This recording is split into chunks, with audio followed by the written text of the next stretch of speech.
Thank you for staying here on News Desk, as we do every Friday. Time now to know what's happening in the world of technology, and Spiky is here. So we've got news from different sectors, from gaming to social media. Let's start with Sony, because they've done something to their 2077. So there's a game called CyberPunk 2077. Okay. And it's been, we've been anticipating a game for a very long time, for almost 7 years.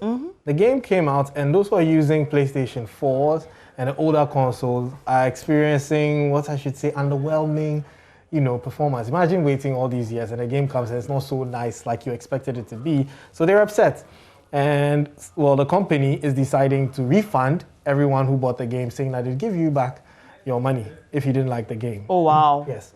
But Sony has this weird thing with their refund policy, and it's making it difficult for those who bought it from Sony to get their refund. So now Sony is saying that, you know what?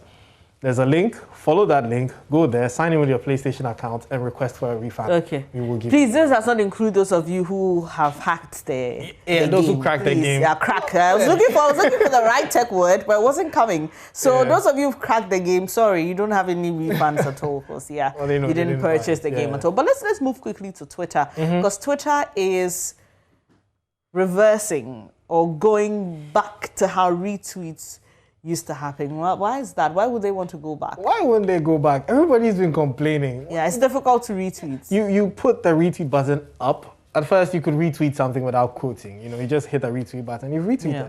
Then all of a sudden, Twitter woke up one day and said, we want to move the retweet button to the top, where you have to, some cumbersome way, and people complain, and you know what, they listen, and we're glad they listen. So they're reverting to the old way of doing things. So if you're on Twitter and you didn't like the new retweet, I can go back to the old one. All right. Yeah, nice. As we say in our local parlance, akan sankofa yenchi. Hey! Wow, well done. I'm impressed.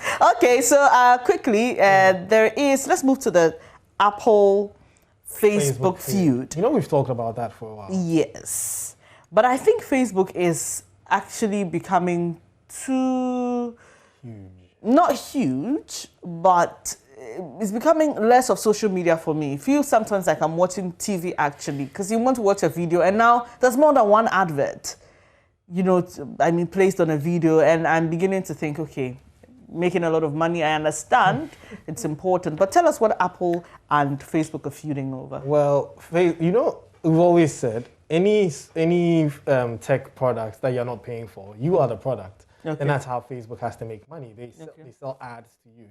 And these ads are made possible by what we call trackers. Now, these trackers are on the internet, everywhere you go, following your activities. That's how come if you go on a website that sells stuff, like a classified site, and then you go and look for something to buy, and you don't buy it, and you next time go to Facebook, you'd see that they'll be showing you those ads. So Facebook is spying on us? Well, technically, yes. They are spying on you. And Apple is saying that they're going to tell everyone every single way that you're being tracked. And they're going to prevent it. And Facebook is saying, well, this is not fair. And this is because Facebook had an issue with how Apple was charging, Apple tax of all the money that every person made a purchase on Apple.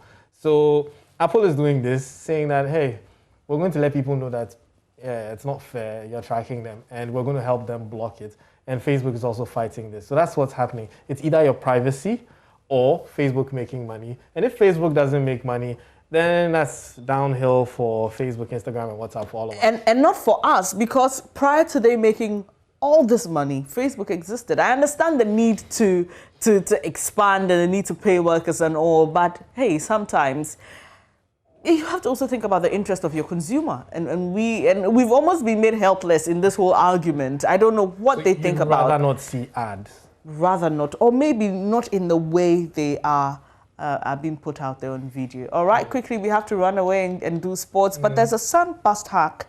Yeah. Why is it so serious? So this is serious because the way it was targeted, and a software that people use was asking, sometimes you get these updates, and we're always telling people updates so that you don't get hacked. And there's a software called SolarWinds, and it got an update. An update was served to people. Oh, download this update. And they downloaded it. Little did they know that it was a Trojan horse. It was a booby trap. Now, the people who were trying to get in there with this update, even without SolarWinds knowing. So these hackers gained access to these machines. Over 18,000 workers in companies and governments, they downloaded these updates. So even the Department of Homeland Security in the United States has been breached. Now, this is a very serious thing. So, if you don't know where the update is coming from, right now you might want to be careful. If there's an update, just give it a while. Let people tell you, oh, it's good to go before you download it. Otherwise, maybe we may have to spend some more time next week talking about how to identify if an update is really from the software developer. It could be from, like in this case, it is actually coming from the software developer. So the people hacked the software developer and then through there. Wow, that's very complicated. Yeah. Well, that's the world of technology for you. It always is complicated. But thank you so much, Spiky, for letting us know what's happening in the world of tech. But quickly, though, Ore Kwampofu will join me for sports.